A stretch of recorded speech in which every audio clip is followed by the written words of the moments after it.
Hi, this is Adam Eliyahu Berkowitz. I'm here with Dror Tamir. He is the owner of Holy Locust, and this is an amazing story. Dror, how long ago did you start the business? About 10 years ago. This is the moment I started the business. But if you talk about my dream, that started about 45 years ago. Wow. So what do you do? What do you make? Well, what we do is actually we are the first in the world to reach commercial scale production of locusts. We are the first and only one in the world, by the way. And what we actually offer to consumers is an opportunity not only to enjoy high quality protein, but also to revive a lost biblical tradition. Okay, this is, I want to emphasize, there have been a lot of people all over the world who have tried to do this because locusts are a very high source of very clean protein, and if you raise them properly, it's a great way to raise protein. And just so that we're not talking euphemism here, this is the product. It is a bug.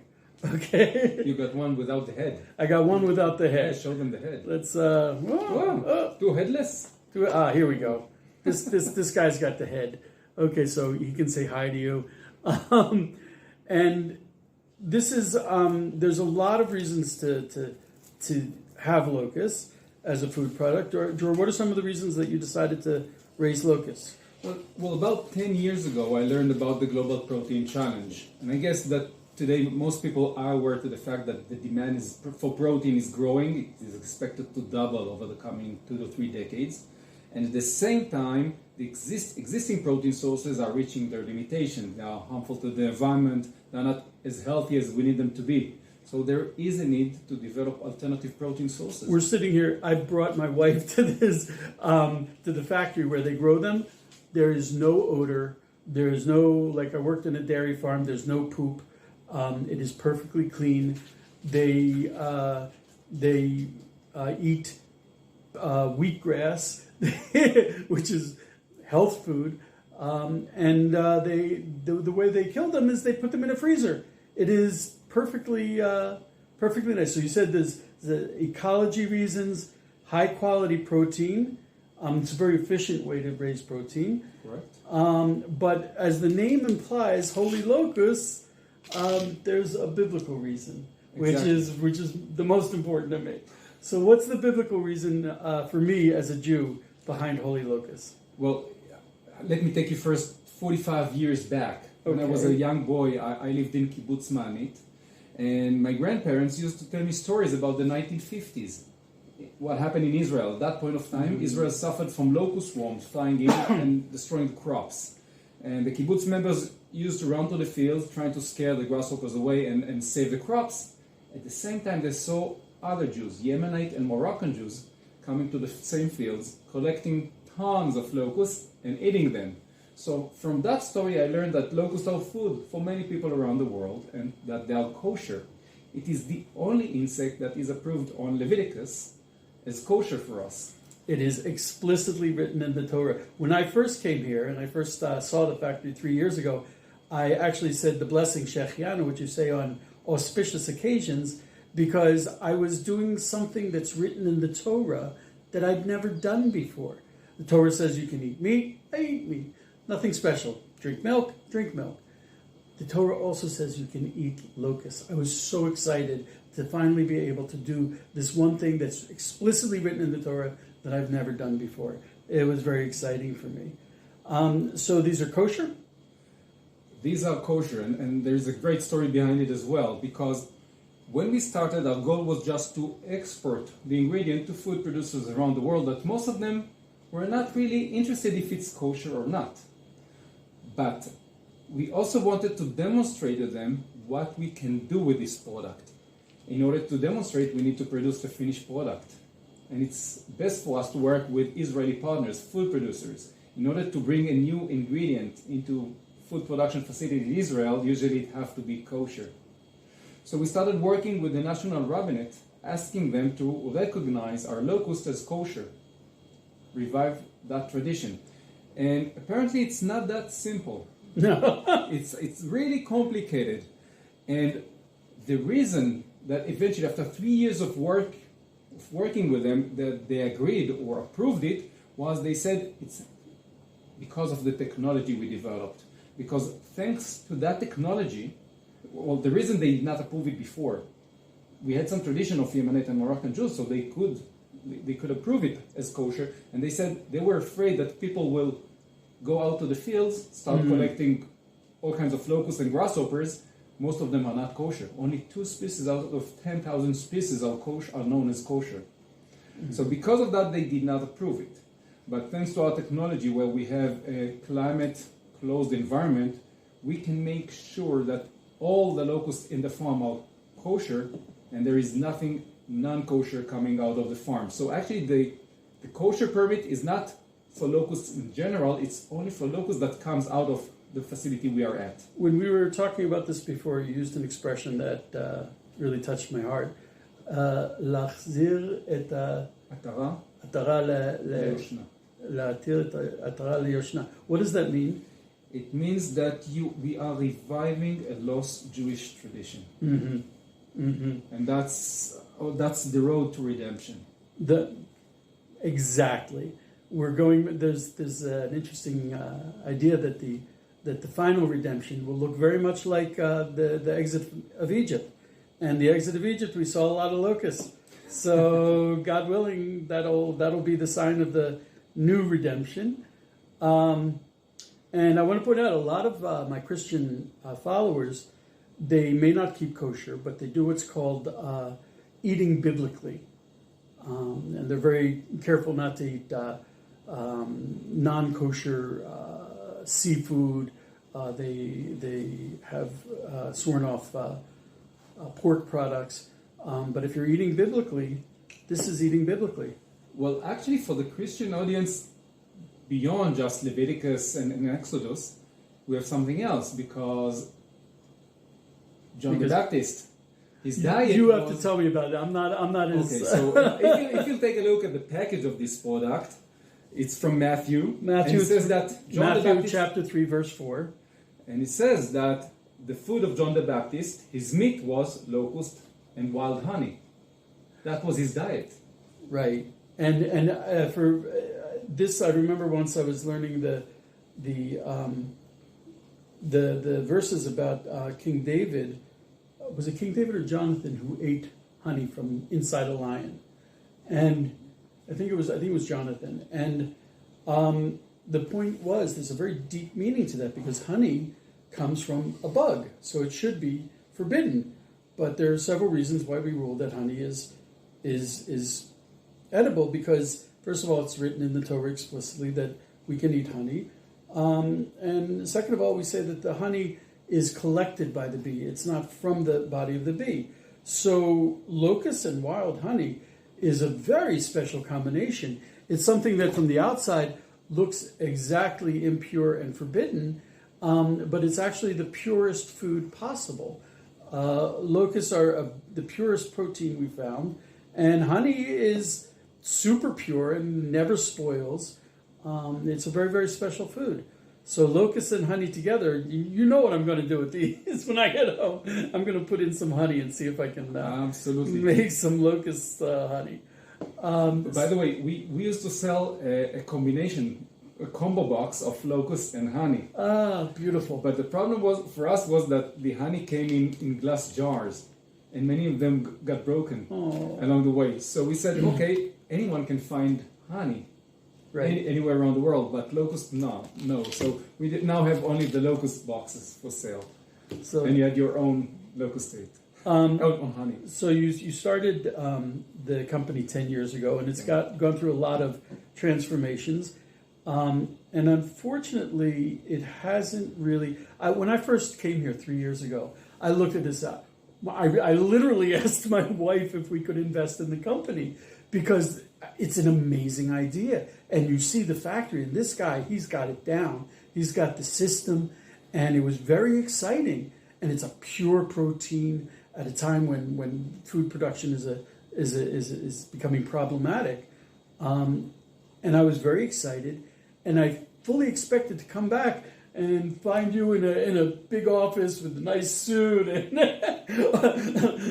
just too big an executive to talk to me. But the business has not really taken off. I think, of course, COVID was difficult for every business, and now one of the reasons I was able to come is this is in Kidmat Tzvi. Kidmat Tzvi is a 5-minute drive from my town in Katsrin. And as we know, in the last couple of weeks, Katsrin has not only been hit by rockets, but they're targeting us with rockets. And the rockets not only hit houses and God forbid, harm people, but they also set fields on fire. And this is pretty much a laboratory. It's not like a farm. And one hit that breaks open the seal on this laboratory will wipe out all 10 years of R&D, because these cannot be exposed to the wild, these locusts. So it's really a huge danger, and rockets have been falling in the region. So how has this affected Holy Locust? Well, it's not easy. We are trying to remain active in a war zone. Most people will find it completely insane to try and stay at the location we are at. But that's part of our vision, to revive this location. It's rural Israel. There's not enough employment, so we are trying to stick down to the ground and stay here. But being here is not only risky, it's also harmful to the animals. You mentioned the fires. Probably it was a little bit stressful to you, the current situation, to you, your family, your kids, and friends. It's also stressful to the animals. So, for example, on the last breeding cycle, we started to be worried if we're going to get any eggs. We saw an impact on the locust we are farming. So we are in a survival mode for the past 10 months, and we don't know how long this is going to last. And we need any assistance we can, because unfortunately, the Israeli government is not really supporting us here. I can't understand that at all. You can't, but you feel the same thing. Yes, that's true. You feel as a civilian, so it's the same for the businesses, especially for agriculture. The fields around you are getting burned. The animals are being affected by that. No one ever called us saying, do you need any assistance? Can we help you? And if you look at the ways to get some support, we're not a good fit for any of the options there. So we are trying to survive on our own. And in this situation, where you are in survival mode, you're in a war zone, we are now on a funding round. We are trying to raise money to keep the operation running. Try to convince investors that this is a good business when you are trying to survive. This is insane. Okay, so folks, yes, I'm plugging this hard because I love this business. I wrote about it 3 years ago. It's down the street from me on a 5-minute drive. You can help support him in a lot of different ways if you're looking for an investment in Israel. The reason why Dror does not live in the area, he specifically opened the factory here because we're on the border. We're on the front line. We are holding the front line for the entire country. If you're looking for smaller investments, I have to tell you, these are the protein bars, and they're chocolate covered. No, but before you tell them what's in it, you have to taste it. Okay, folks. How can you recommend something we never tried? Let's try together. Okay, this is not chocolate. No, It looks like chocolate. it's all natural ingredients. Well, chocolate's natural. Come on. Yes, of course, but we try to stay as close as possible to the Bible. So what we have here is an energy bar. Honey, do you want to try? Okay. Energy bar that is made of dates. That's biblical, right? Well, dates is actually in the Bible. When they talk about honey, you can either have date honey or bee honey. Exactly. So it is a form of honey. And peanuts and cashews and, of course, locusts. So that's it. So the last time I was here, I brought some of these back to my house, and he gave me, thank God, a lot of samples. I put them out on the table. I turn around. They were gone. They were gone. My sons ate them. And I'm like, you ate them? And they're like, yeah. And I'm like, did you know what it was? No, but it was really yummy. So, okay. ברוך אתה אדוני אלוהינו מלך עולם שהכל נהיה בדברו. ברוך אתה אדוני אלוהינו מלך עולם שהחיינו וקיימנו והגיענו לזמן הזה. Amen. Oh, honey. Now, this is the first product ever to have a kosher stamp on it. Oh, this is yummy. This is yummy, yummy. It's great. To be honest, it's like a nut date bar with. You said that we were talking about. You feel the chocolate flavor? There's no chocolate, but it's like. Yeah, it's almost like carob. It's like it's healthier than chocolate. Mm-hmm. It's really, really good. Really good. No added sugar. All natural. Whenever I come here, another thing we do is when you start talking recipes, it goes on forever. The possibilities of this protein is amazing. I mean, really, it's endless. He does protein bars. They have protein powder, which like weightlifters and people that trying to lose weight will use a whey dairy-based protein powder. This is better protein. When I was looking at the ingredients, I think it's even less sugar and less carbohydrates. Yeah, I was looking at this. This is the biblical protein shake, which I used to get for me, and my weightlifting 18-year-old son would wolf it down. 24 grams of protein, okay? 1.2 grams of sugar, 3.4 grams of total carbohydrate. 3.4 grams. So this is the perfect protein shake for anyone who's weightlifting. Do you want to try it? I don't want to. Of course I want to. Okay. I have some milk here. Could you give me a cup one? You're right. Yeah, we have cups enough. So don't worry. I'm telling you, these protein bars. Oh my! And let's open one. Now, smell it first before I even mix it. Oh my gosh! You know the smell. You're familiar with it. That's like a really rich chocolate protein shake. It's not. But you're familiar with the smell. I'm pretty sure. Am I? What is it? I'm going to try you as well. Smell it. So that's a fun thing. You come from the U.S. Yeah, you have to know it. Like a McDonald's milkshake? No. Come on. The basic chocolate Oh, flavor. Nesquik. Exactly. It really does taste That's it. Smell like Nesquik. It really, smells really and does. tastes like Nesquik. So I'm adding everything, one portion. Really, when we come here, at least half the time is spent talking about recipes. There's the protein powder that you can eat. They added. He said they made falafel out of it. Yeah. They added as a meat additive for sausages, for ground beef, for ground chicken. Even milk and cheese made of. Oh, right. Since it's parve, meaning not milk or cheese, you could add it.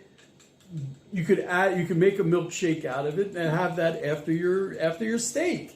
It's pure. You can make the milkshake instead of using milk. You can use water, so it's parve. So this is parve. It's really on a very high spiritual level pure, and on a dietary level also pure. Anything you can imagine using protein for, you can use this. Nice.